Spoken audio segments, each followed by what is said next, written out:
आप देख रहे हैं द एंगल। मैं हूं आपके साथ दीपाली माथुर। नजर डालते हैं इस वक्त की सुर्खियों पर। देश भर में हर्षोल्लास से मना स्वतंत्रता दिवस। पीएम मोदी ने लाल किले पर फहराया झंडा, दुश्मनों को दिया कड़ा संदेश। जयपुर के एसएमएस स्टेडियम में हुआ राज्य स्तरीय समारोह। मुख्यमंत्री अशोक गहलोत ने मोदी सरकार पर साधा निशाना। राजस्थान सरकार ने तृतीय श्रेणी शिक्षकों को दिया तबादले का तोहफा। 18 से 25 अगस्त तक लिए जाएंगे ऑनलाइन आवेदन। भाजपा युवा मोर्चा के राष्ट्रीय अध्यक्ष तेजस्वी सूर्या ने कांग्रेस पर साधा निशाना। कहा, किसानों को लेकर कुछ लोग फैला रहे हैं भ्रम। प्रधानमंत्री नरेंद्र मोदी ने लाल किले के प्राचीर से देश को 8वीं बार संबोधित किया। पीएम मोदी ने अपने संबोधन में आजादी के नायकों को याद किया। पीएम ने अपने भाषण में कई विकास योजनाओं का भी जिक्र किया। मोदी ने विकास योजनाओं पर कहा कि सभी गांवों में सड़कें हो, सभी परिवारों के पास बैंक अकाउंट हो, सभी लाभार्थियों के पास आयुष्मान भारत का कार्ड और 100% पात्र व्यक्तियों के पास उज्ज्वला योजना का गैस कनेक्शन देने के लिए काम किया जा रहा है। वहीं इसके अलावा युवाओं के रोजगार के लिए पीएम गति शक्ति योजना का भी ऐलान किया। पहली बार आयोजन स्थल पर MI-17 हेलीकॉप्टर से पुष्प वर्षा हुई। राष्ट्रीय स्वयंसेवक संघ के प्रमुख मोहन भागवत ने स्वतंत्रता दिवस के मौके पर मुंबई के राजा स्कूल में झंडा फहराया। इस दौरान उन्होंने भारत की आर्थिक आजादी पर अपने विचार रखे। इस दौरान उन्होंने चीन पर निर्भरता को लेकर सवाल खड़े किए। आरएसएस प्रमुख भागवत ने कहा कि हम इंटरनेट का और तकनीक का उपयोग करते हैं जो मूल रूप से भारत से नहीं आती। हम कितना भी चीन के बारे में चिल्लाएं, लेकिन आपके फोन में जो भी चीजें हैं वह चीन से ही आती हैं। जब तक चीन पर निर्भरता रहेगी तब तक चीन के सामने झुकना पड़ेगा। देश के मुख्य न्यायाधीश NV रमन्ना ने संसद की कार्रवाई पर अपनी नाराजगी जताई। संसद में हुए हंगामों का जिक्र करते हुए उन्होंने संसदीय बहसों पर चिंता जताई और कहा कि संसद में अब बहस नहीं होती। उन्होंने कहा कि संसद में ऐसे कई कानून पास हुए हैं जिनमें काफी कमियां थी। पहले के समय से इसकी तुलना करते हुए चीफ जस्टिस NV रमन्ना ने कहा कि जब संसद के दोनों सदन वकीलों से भरे हुए थे, मगर अब मौजूदा स्थिति अलग है। उन्होंने कानूनी बिरादरी के लोगों से भी सार्वजनिक सेवा के लिए अपना समय देने के लिए कहा। प्रदेश में 75वां स्वतंत्रता दिवस धूमधाम से मनाया गया। इस अवसर पर प्रदेश कांग्रेस कमेटी मुख्यालय पर ध्वजारोहण भी किया गया। पीसीसी अध्यक्ष गोविंद सिंह डोटासरा ने झंडा फहराया। इस दौरान मुख्यमंत्री अशोक गहलोत सहित कांग्रेस के प्रमुख नेता भी मौजूद रहे। कार्यक्रम के अंत में कांग्रेस कमेटी की ओर से तैयार आजादी के गीत को भी लॉन्च किया गया। मुख्यमंत्री अशोक गहलोत सहित सभी नेताओं ने ध्वजारोहण के बाद राष्ट्रगान भी गाया।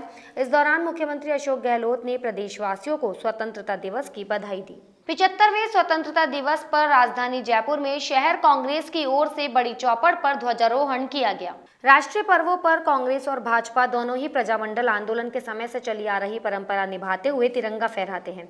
स्वतंत्रता दिवस पर सालों पुरानी चली आ रही परंपरा निभाते हुए कांग्रेस के मुख्यमंत्री अशोक गहलोत ने बड़ी चौपड़ पर तिरंगा फहराया। इस दौरान मुख्यमंत्री अशोक गहलोत ने प्रदेशवासियों से कोरोना संक्रमण के दौरान एहतियात बरतने की अपील की। मुख्यमंत्री अशोक गहलोत ने राजस्थान सरकार की जमकर तारीफ की। उन्होंने कहा, कोरोना काल में राजस्थान में सबसे बढ़िया काम हुआ, जिसकी वजह से भीलवाड़ा मॉडल की देश दुनिया में तारीफ हुई। हमारी सरकार बनने के बाद अब तक 65% वादे पूरे किए जा चुके हैं। वहीं इस दौरान भाजपा कार्यकर्ताओं ने जमकर नारेबाजी भी की। राजस्थान में 75वां स्वतंत्रता दिवस हर्षोल्लास के साथ मनाया गया। राजधानी जयपुर के सवाई मानसिंह स्टेडियम में राज्य स्तरीय समारोह का आयोजन हुआ। मुख्यमंत्री अशोक गहलोत ने ध्वजारोहण कर परेड की सलामी ली। इस दौरान मुख्यमंत्री गहलोत ने प्रदेश सरकार के कार्यकाल का लेखा जोखा पेश किया। केंद्र सरकार पर जमकर निशाना साधा। उन्होंने कहा, घमंड की राजनीति ज्यादा लंबे वक्त नहीं चलेगी। जनता केंद्र सरकार को जल्द ही सबक सिखाएगी। वहीं मुख्यमंत्री अशोक गहलोत ने कहा कि अब देश विकास की ओर बढ़ रहा है। आज राजस्थान पहले वाला राजस्थान नहीं रहा। राजस्थान आज हर क्षेत्र में आगे बढ़ रहा है। उन्होंने जल मिशन योजना में केंद्र सरकार से 90% से हिस्सेदारी की मांग की। मुख्यमंत्री अशोक गहलोत ने कहा कि राजस्थान के खिलाड़ियों को और बेहतर सुविधाएं उपलब्ध करवाई जाएंगी। स्वतंत्रता सेनानी श्री राजस्थान जयमान व्यास, हीरालाल शास्त्री, महेंद्रलाल वर्मा, जमुनाजी बजाज, बाल मुखर्जी बिस्वा आदि सभी ज्ञात अज्ञात स्वतंत्रता सेनानियों को नमन करता हूँ, जिन्होंने भारत देश को स्वतंत्र कराने के लिए अपना सब कुछ निछावर किया। आप सबको मालूम है कि देशव्यापी किस रूप में गांधी जी की सानिध्य लड़ी गई। पंडित जवाहरलाल नेहरू, सरदार वल्लभ भाई पटेल, मौलाना अबुल कलाम आजाद, अनेकों ऐसे योद्धा थे जिन्होंने त्याग किए, बलिदान किए कि नौजवान फांसी के फंदे पे चढ़े, जेलों में बंद रहे,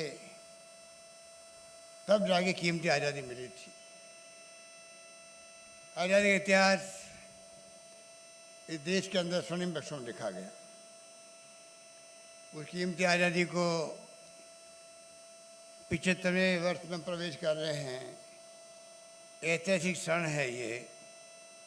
74 साल का लंबा सफ़र जिसने दुनिया को दिखा दिया कि दुनिया का सबसे बड़ा लोकतंत्र मुल्क हिंदुस्तान, जहाँ अनेकता में एकता है, अलग अलग भाषाएं, बोलियां, धर्म और जाति हैं, इतने बड़े मुल्क को एक रखना व अखंड रखना ये बहुत बड़ी चुनौती थी। हमारे नेताओं के कुशल नेतृत्व में प्रथम प्रधानमंत्री पंडित जवाहरलाल नेहरू दूरदृष्टा थे। एक तरफ नींव रखी उन्होंने, विकास की मजबूत नींव रखी। दूसरी तरफ देशवासियों का आह्वान किया किस प्रकार से हमारा संविधान जो डॉक्टर अम्बेडकर साहब के नेतृत्व में बना, उसको आधार बना के किस प्रकार से हमें आगे बढ़ना है। संविधान की मूल भावना और हमारे क्या कर्तव्य है, पूरे देशवासी को आत्मसात करने की आवश्यकता है। मेरा मानना है कि ये कोई 75वां वर्ष एक दिन के लिए नहीं मनाया जाएगा। ये पूरे साल भर हम लोग किस रूप में मनाते हैं। सरकारें अपना काम करती है, प्रोग्राम करती है, चाहे केंद्र सरकार हो चाहे राज्य सरकार हो, परंतु हर व्यक्ति को, हर संस्था को अपने तरीके से किस प्रकार से वे जश्न मना सकती है। राजस्थान के मुख्यमंत्री अशोक गहलोत ने एसएमएस स्टेडियम में ध्वजारोहण किया। सीएम गहलोत ने मीडिया से बातचीत करते हुए कहा कि हम संविधान की शपथ लेते हैं और संविधान की शपथ के अनुसार व्यवहार हो रहा है या नहीं ये पूरा देश देख रहा है। उन्होंने कहा कि शपथ के अनुसार आचरण व्यवहार होगा तो कोई दिक्कत नहीं होगी, लेकिन आज असहमति को कोई स्थान नहीं मिल रहा है। उन्होंने मोदी सरकार पर निशाना साधते हुए कहा कि मोदी सरकार ने तय कर रखा है कि हठधर्मिता से ही राज करना है और किसी की परवाह नहीं करनी है, इसलिए उनका शासन फेल हो रहा है। आज पूरा देश दुखी है। अगर समय पर वैक्सीन मिल जाती तो मृत्यु दर कम होती। सीएम ने कहा कि मोदी सरकार 50 करोड़ लोगों को वैक्सीन लगाने की बात कर रही है, लेकिन 50 करोड़ लोग तो केवल सिंगल डोज वाले ही हैं। लंबे अरसे से हम लोग रहे हैं और उसका नमूना देख लिया आपने। आगे में ट्विटर अकाउंट को खोलना पड़ा हमको। ये परंपराएं जो है हमारी महान परंपराएं, 74 साल तक जो हम लोगों ने 74 साल बना तो रहे हैं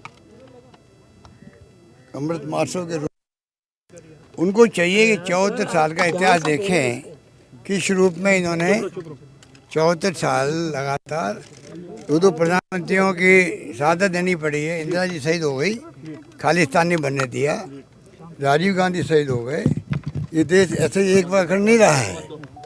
तो आज जो हुकूमत में आना अलग बात है, पर उनको चाहिए संविधान की मूल भावना, जब आप शपथ लेते हो तो उसके शब्दों के अंदर क्या भाव निकलते हैं, वैसे ही आपकी सोच, वैसे ही आपका आचरण होना चाहिए, वैसे ही आपके फैसले होने चाहिए, वैसे आपका व्यवहार होना चाहिए। वो है कि नहीं है, देश देख रहा है। जब शपथ किस बात के लेते हो, शपथ का अपना एक सेंटिटी होती है शपथ की। तो मैं तो ये कहना चाहूँगा, चाहे वो विधायक गण हो, चाहे सांसद गण हो, चाहे मंत्री, मुख्यमंत्री, प्रधानमंत्री, कोई हो, शपथ के जो शब्द हैं उनके अनुसार आचरण करेंगे, व्यवहार करेंगे, सोच रखेंगे, फैसले करेंगे तो देश में कोई दिक्कत नहीं आएगी। अनफॉर्चुनेटली अभी जो है असहमति को भी आप आलोचना, असहमति, ये तो लोकतंत्र में कायदा होता है, होना भी चाहिए। ये जब विपक्ष में थे तो कितनी आलोचना करते थे कांग्रेस की, हमेशा कांग्रेस ने स्पीड में लिया उसको। हमारे कई मुख्यमंत्रियों के इस्तीफे हो गए, रेल मंत्री का इस्तीफा हो गया, लॉ मिनिस्टर का इस्तीफा हो गया। और ये ऐसे लोग हैं जिन्होंने तय कर रखा है कि ये हठधर्मिता ही राज करेंगे, परवाह किसी की नहीं करेंगे। और उसी कारण से इनका शासन फेल हो रहा है, चाहे वो कोरोना का हो प्रबंधन, चाहे वैक्सीन की मिसमैनेजमेंट हो। आज देश पूरा दुखी है। अगर टाइम पे 130 करोड़ की जनता है, ज़्यादा हो गई है, अगर टाइम पे अगर वैक्सीन के ऑर्डर निकलते, वैक्सीन लग जाती तो कम से कम मृत्यु दर तो कम होती। आज 50 करोड़ की बात करते हैं, ये 50 करोड़ तो सिंगल डोज वाले हैं। जो फुल डोज होती है उसमें तो 10% मुश्किल से हैं देश के अंदर, अभी 10% ही हुए हैं। तो कब हम लोग पूरी कर पाएंगे, इसको बताओ। तो बहुत स्थिति नाजुक स्थिति है। और ये 75 वर्ष जब मना रहे हैं हम लोग, तो 75 वर्ष में पहले प्रधानमंत्री नरेंद्र मोदी जी है, जो जिनको संकोच होता है पंडित जवाहरलाल नेहरू का नाम लेते हुए, जो 11 साल तक जेल में बंद रहे, जिनके पूरे खानदान ने त्याग किए, बलिदान किए, जेलों में बंद रहे। मोतीलाल नेहरू जेलों में बंद रहे, इंदिरा गांधी ने साथ दे दी, राजीव गांधी साथ दे दी, परंतु उसके बावजूद भी ये लोग, मुझे अफसोस होता है कि एक प्रधानमंत्री के मुंह से, जो पूर्व प्रधानमंत्री उसी पद पर रहे हुए हैं, उनके बारे में 2 शब्द बोलते हुए इनको तकलीफ होती है। ये ऐसी सोच के लोग हैं, वो आप सोच सकते हो कि वो देश को कहाँ ले आएंगे। इसलिए बहुत हालात ख़राब है, ऐसा कभी नहीं हुआ आज तक। योगी जी पर जिस आईपीएस अधिकारी ने राष्ट्रीय सुरक्षा कानून लगाया था, 2.5 साल से वो बंद है, निलंबित है। ऐसे कई लोग हैं जिनको आप हम जानते ही नहीं हैं, जिनको जब पत्रकार हैं, साहित्यकार हैं, एक्टिविस्ट हैं, बंद कर रखा उन लोगों जेलों के अंदर, राजद्रोह के मामले के अंदर, जुडिशरी पे दबाव। मैंने अभी कहा इनकम टैक्स, सीबीआई, ईडी सब पे दबाव है, छापे डलवा रहे हैं। चुनाव आए नहीं जहाँ पर, चाहे वेस्ट बंगाल हो, चाहे वो कोई राज्य हो, उसके पहले छापे की कार्रवाई होगी वहाँ पर, फिर इलेक्शन शुरू, कैंपेन शुरू होगा। कभी हुआ आज तक? तो इतना हम घमंड में नहीं रहना चाहिए। घमंड जनता सब समझती है, घमंड राजनीति में किसी का नहीं रहता है। जनता बहुत सही समझदार है, Robert common sense extra ordinary जनता का है, देश की जनता का। समय आने पर वो सबक सिखाएगी। क्या मंत्रिमंडल में जल्दी रिशफल देखने को नमस्कार।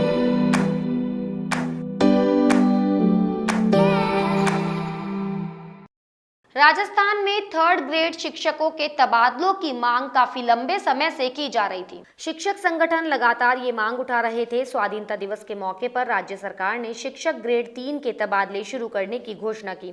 शिक्षा मंत्री गोविंद सिंह डोटासरा ने शिक्षक ग्रेड 3 के तबादले शुरू करने की जानकारी दी। उन्होंने लिखा कि शिक्षक ग्रेड 2 के करीब 5000 शिक्षकों के तबादले करने के बाद शिक्षक ग्रेड 3 के तबादले करने का निर्णय लिया गया है। आगामी 18 से 25 जून तक स्थानांतरण आवेदन ऑनलाइन आमंत्रित किए जाएंगे। मीडिया में जारी बयान में डोटासरा ने कहा कि कल मुख्यमंत्री अशोक गहलोत से इस बारे में बात हुई थी। के जो पंचायत राज के चुनाव हैं उसकी वजह भी रही, कुछ हम लोग संगठन के कामों में भी व्यस्त रहे सब लोग। तो ऐसे में मुख्यमंत्री जी ने ये कहा कि भाई जब छूट दी गई है तो उसका लाभ सब लोगों को मिलना चाहिए। काफी ऐसे डिपार्टमेंट थे जिनमें अभी तक ट्रांसफर नहीं हो पाए। तो ऐसे में रात को ही माननीय मुख्यमंत्री जी ने निर्देश दे दिए थे, सुबह उनका ट्वीट भी आ गया कि हम लोग 1 महीने के लिए और खोल दें, क्योंकि आचार संहिता के कारण से कई डिपार्टमेंट उन जिलों में कर नहीं पा रहे हैं। तो ऐसे में 15 सितंबर तक ये डेट बढ़ाई गई है। तो मैं समझता हूँ सब लोगों को राहत मिली। राजधानी जयपुर के आमेर स्थित लालवास में सीआरपीएफ 83 बटालियन में स्वतंत्रता दिवस धूमधाम के साथ मनाया गया। 75वें स्वतंत्रता दिवस के मुख्य अतिथि विक्रम सहगल पुलिस महानिरीक्षक राजस्थान सेक्टर थे। कोविड-19 महामारी सुरक्षा संबंधी सभी दिशा निर्देशों के अनुपालन करते हुए बड़े हर्षोल्लास के साथ मनाया गया। स्वतंत्रता दिवस के अवसर पर प्रवीण कुमार सिंह कमांडेंट ने बटालियन शहीद स्मारक पर शहीदों को श्रद्धांजलि दी। इस वर्ष केंद्रीय रिजर्व पुलिस बल के अधिकारियों एवं जवानों को कुल 154 वीरता पदकों से अलंकृत किया गया। राजस्थान में कोरोना संक्रमण अभी खत्म नहीं हुआ है, वहीं मौसमी बीमारियों का खतरा विकराल रूप लेने लगा है। पिछले 1 सप्ताह से राजधानी जयपुर में बच्चों के हॉस्पिटल में मरीजों की संख्या में 200% का इजाफा हुआ है, जिसमें छोटे बच्चों को खांसी, जुकाम, बुखार, पेट दर्द, उल्टी, दस्त जैसी समस्याएं सामने आ रही हैं। ऐसे में छोटे बच्चों की इम्यूनिटी पर इसका सीधा असर पड़ रहा है, जिसकी वजह से कोरोना वायरस का खतरा फिर से बढ़ सकता है। राजधानी जयपुर में अवैध शराब का कारोबार जोरों पर चल रहा है। जयसिंहपुरा खोर के रोहित नगर सेकंड में ब्रह्मपुरी थाना पुलिस ने काफी मात्रा में अवैध शराब बरामद की। अवैध शराब के कारोबार से लाइसेंसधारियों की बिक्री प्रभावित हो रही है। अवैध शराब से सरकार को राजस्व का काफी नुकसान हो रहा है। एक दिन पहले कमिश्नरेट की स्पेशल टीम ने बड़ी मात्रा में नकली शराब पकड़ी थी। स्वतंत्रता के 75 साल पूरे होने पर देश भर में अमृत महोत्सव मनाया गया।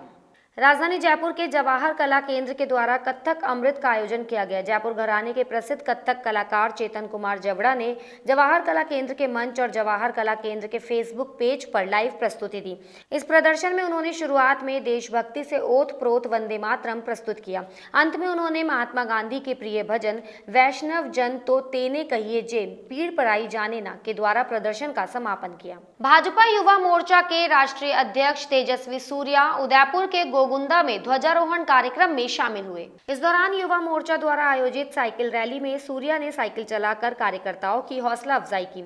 इसके बाद वे प्रताप गौरव केंद्र पहुंचे, जहां महाराणा प्रताप को नमन करने के बाद मीडिया से बातचीत करते हुए कांग्रेस पर जमकर निशाना साधा। केंद्र की मोदी सरकार की तारीफ करते हुए सूर्या ने कहा कि प्रधानमंत्री मोदी की सरकार किसानों की आय को दोगुना करने का कार्य कर रही है। ऐसे में जो किसानों के हितों के विरोधी है, वे लोग भ्रम फैलाकर देश भर में झूठी बात प्रसारित करने का काम कर रहे हैं। बाड़मेर में राजस्व मंत्री हरीश चौधरी ने आदर्श स्टेडियम में ध्वजारोहण किया। ध्वजारोहण के बाद उन्होंने मार्च पास्ट की सलामी ली। मार्च पास्ट में सीमा सुरक्षा बल, राजस्थान पुलिस, राजस्थान महिला पुलिस, एनसीसी दल मौजूद रहे। परेड का सब इंस्पेक्टर भंवरलाल ने नेतृत्व किया। इस दौरान बाड़मेर जिला प्रमुख महेंद्र चौधरी, जिला कलेक्टर लोकबंधु यादव सहित प्रशासन तथा पुलिस के अधिकारी तथा गणमान्य नागरिक उपस्थित रहे। इस बुलेटिन में फिलहाल इतना ही। अगर आपको हमारा वीडियो पसंद आया हो तो हमारे चैनल को लाइक, शेयर और सब्सक्राइब जरूर करें।